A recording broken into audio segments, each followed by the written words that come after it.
मैं विजय चौहान चौहान क्लासेज में आपका स्वागत करता हूं। आज अध्याय 3 पर क्या करेंगे, चर्चा करेंगे। अध्याय 3 सामाजिक संस्थाएं, निरंतरता एवं परिवर्तन।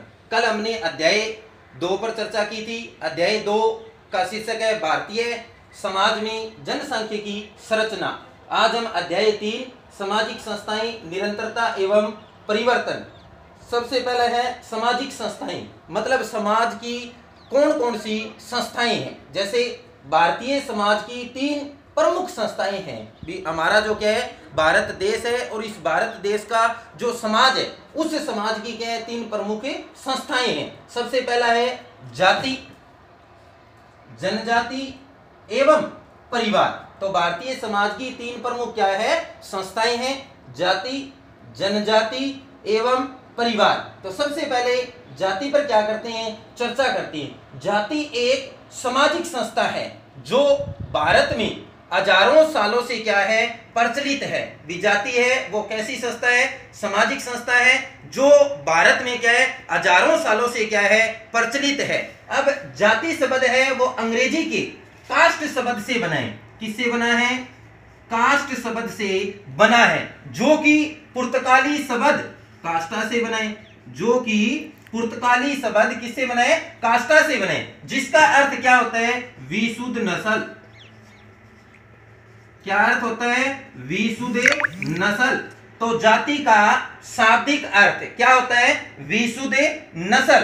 तो भारत में 2 विभिन्न शब्दों, कौन कौन से 2 विभिन्न शब्द है, वर्ण व जाति के अर्थ का क्या होता है प्रयोग होता है। भी भारत में 2 विभिन्न शब्दों, एक तो है जाति और एक क्या है वर्ण। 2 शब्दों का क्या किया जाता है प्रयोग किया जाता है। तो इसके अंदर सबसे पहला मतलब आता है जाति पर हमने चर्चा कर ली। जाति एक सामाजिक संस्था है जो भारत में हजारों सालों से क्या है प्रचलित है, जो कि अंग्रेजी के कास्ट शब्द से बना है और पुर्तगाली शब्द कास्टा से बना है, जिसका अर्थ क्या होता है विशुद्ध नस्ल। अब चर्चा करते हैं वर्ण पर। वर्ण का शाब्दिक अर्थ क्या होता है, रंग होता है। और भारतीय समाज के अंदर वर्ण है वो 4 वर्ण है। कितने वर्ण है, 4 वर्ण है। इसके अंदर ब्राह्मण, क्षत्रिय, वैश्य, शूद्र, ये क्या है 4 वर्ण है। तो भारतीय समाज के अंदर कितने वर्ण है, 4 वर्ण है। ब्राह्मण, क्षत्रिय, वैश्य, शूद्र। ब्राह्मण जो मतलब सर्वश्रेष्ठ है, पूजा पाठ का कार्य करते हैं, वो क्या है ब्राह्मण है। क्षत्रिय मतलब वीर योद्धा, युद्ध लड़ने वाले, वो क्या है क्षत्रिय है। वैश्य व्यापारी वर्ग के लोग हैं, वो वैश्य के अंदर आते हैं। शूद्र निम्न वर्ग या दलित वर्ग क्या कहलाता है, शूद्र वर्ण है वो कहलाता है। अब करेंगे वर्ण व जाति में अंतर। वर्ण का शाब्दिक अर्थ रंग होता है और जाति का शाब्दिक अर्थ क्या होता है विशुद्ध नस्ल होता है। वर्ण व्यवस्था में कर्म प्रधान होता है, जाति व्यवस्था में क्या होता है जन्म प्रधान होता है। वर्ण व्यवस्था कैसी होती है, लचीली होती है। जाति व्यवस्था कैसी होती है, कठोर होती है। भी जाति के क्या होते हैं अपने नियम होते हैं। इसके अंदर मतलब दलित वर्ग है वो क्या करते हैं छुआछूत है। ब्राह्मण वर्ग है आपस के अंदर क्या रखते हैं मतलब भेंट रखते हैं। उसके बाद में ये हो गया हमारा वर्ण व जाति में अंतर। उसके बाद में आगे है उपनिवेशवाद तथा जाति व्यवस्था। उपनिवेशवाद तथा जाति व्यवस्था आधुनिक काल में जाति पर औपनिवेशिक काल व स्वतंत्रता के बाद का प्रभाव रहा। ब्रिटिश शासकों ने कुशलतापूर्वक शासन करने के लिए जाति व्यवस्था की जटिलताओं को समझने का प्रयास किया। तो इसके अंदर क्या होता है आधुनिक काल में मतलब जो क्या है औपनिवेशिक काल है वह स्वतंत्रता काल है। इन दोनों ने क्या किया है जाति व्यवस्था के ऊपर मतलब क्या किए जाति व्यवस्था को समझने का प्रयास किए। 1901 में अल्बर्ट रीजले ने मतलब जाति व्यवस्था पर क्या कर दी जनगणना शुरू की, जिसके अंदर क्या किया गया है जातियों को गिना गया। क्या किया गया, जातियों को गिना गया, जातियों को गिना गए। उसके बाद में है भारत सरकार का अधिनियम 1935। भी भारत सरकार का अधिनियम 1935 में SC schedule caste, ST schedule tribe को क्या दी गई है कानूनी मान्यता दी गई है। भारत सरकार का अधिनियम 1935 में एससी को कह सकते हैं अनुसूचित जाति, एसटी अनुसूचित जनजाति। इन दोनों को क्या दी गई है, 1935 के अधिनियम के अनुरूप कानूनी मान्यता दी गई है। और एससी व एसटी को क्या किया गया,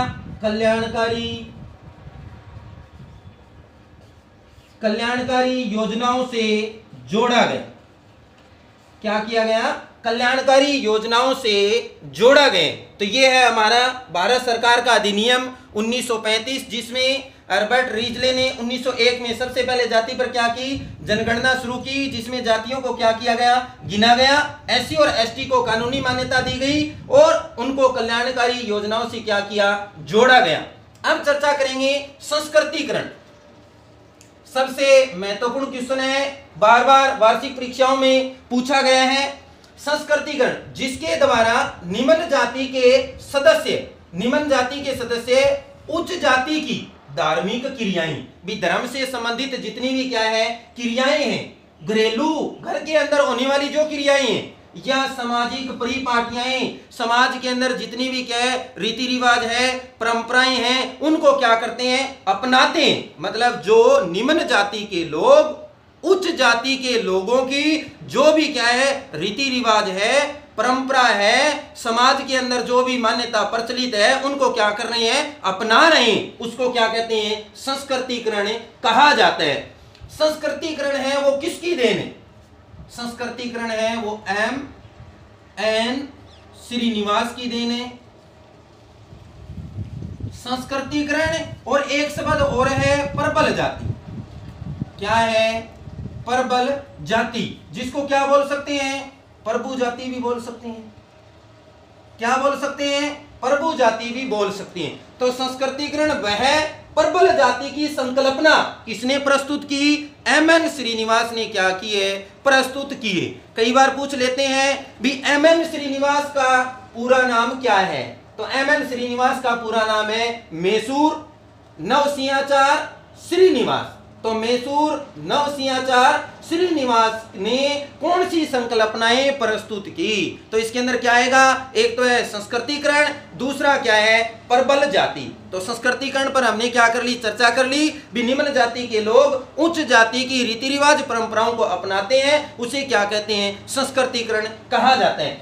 अब चर्चा करेंगे प्रबल जाति के अंदर जो जाति बड़ी संख्या में होती, क्या होती है, जो जाति बड़ी संख्या में होती है, जो जाति भूमि की क्या है, अधिकारी है, अपना मतलब भूमि स्वामित्व रखती है, ताकतवर है, उसे क्या कहा जाता है, प्रबल जाति कहा जाता है। जैसे उदाहरण दे सकते हैं हम प्रबल जाति के, बिहार में यादव,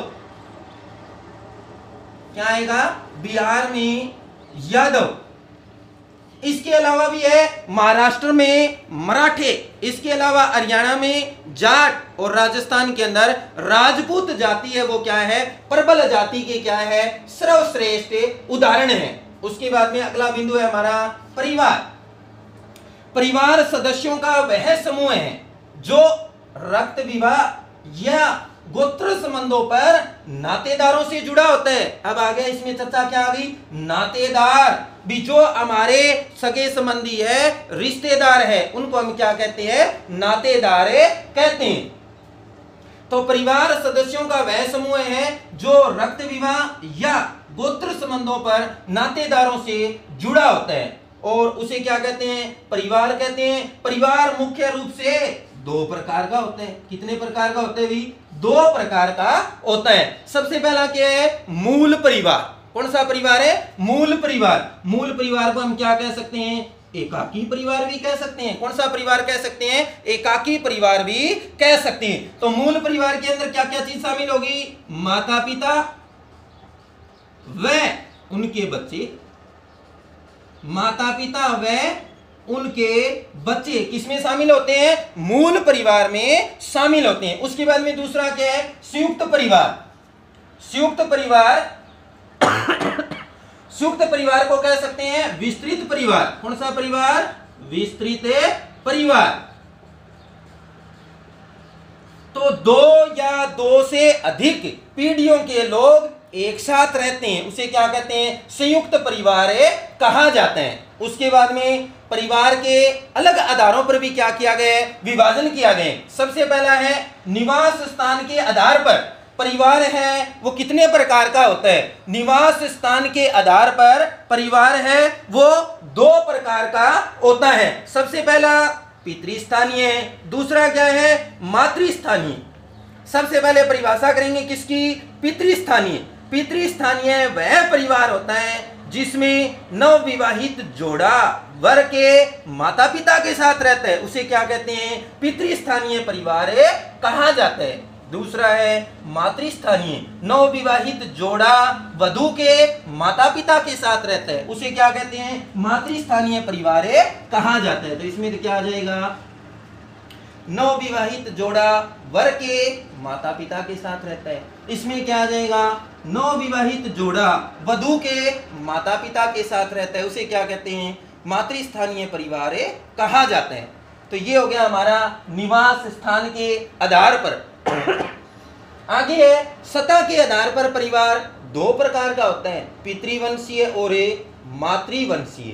तो इसके अंदर क्या हो जाएगा, पहला क्या होता है पितृवंशीय, दूसरा क्या होता है मातृवंशीय। तो इसके अंदर सबसे पहला पितृवंशीय, तो जायदाद का संबंध पिता से पुत्र को जाता है, उसे क्या कहते हैं, पितृवंशीय कहते हैं। भी जायदाद का संबंध पिता से किसको जाता है, पुत्र को जाता है, उसे कौन सा वंश कहेंगे, पितृवंशीय। उसके बाद में मातृवंशीय, जायदाद का संबंध माता से पुत्री को जाता है, उसे क्या कहते हैं, मातृवंशीय परिवार कहा जाते हैं। वंश के आधार पर भी परिवार कितने प्रकार का, 2 प्रकार का, पहला है पितृस्थात्मक, दूसरा है मातृस्थात्मक।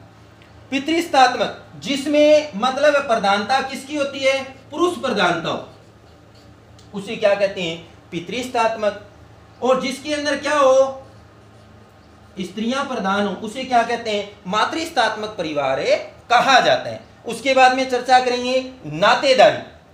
तो नातेदारी है जो हमारे सगे संबंधी है, रिश्तेदार है, उसे क्या कहा जाता है, नातेदारी कहा जाता है। नातेदारी है वो 2 प्रकार की होती है, एक तो है विवाहमूलक, मतलब जो हमारे विवाह के आधार पर जो नातेदारी बन जाती है उसे क्या कहते हैं, विवाहमूलक नातेदारी। जैसे साला, साली, सास, ससुर, देवर, भाभी आदि, ये नातेदारी कौन सी है, विवाह मूलक नातेदारी है। भी हमारा विवाह होने के बाद में जो नातेदारी बन रही है उसे क्या कहते हैं, विवाह मूलक नातेदारी कहा जाता है। दूसरा है रक्त मूलक नातेदारी, जो रक्त संबंधों पर क्या है, आधारित है, जैसे माता पिता, भाई बहन आदि, वो क्या है, रक्त मूलक नातेदारी।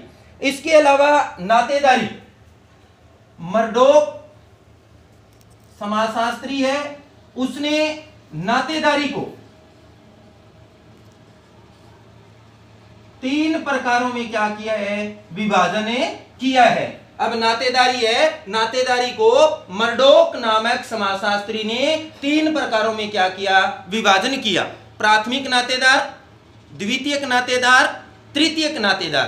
प्राथमिक नातेदार, प्राथमिक नातेदार है वो 8 बताए, द्वितीयक नातेदार है वो 33 बताए, तृतीयक नातेदार है वो 151 बताए।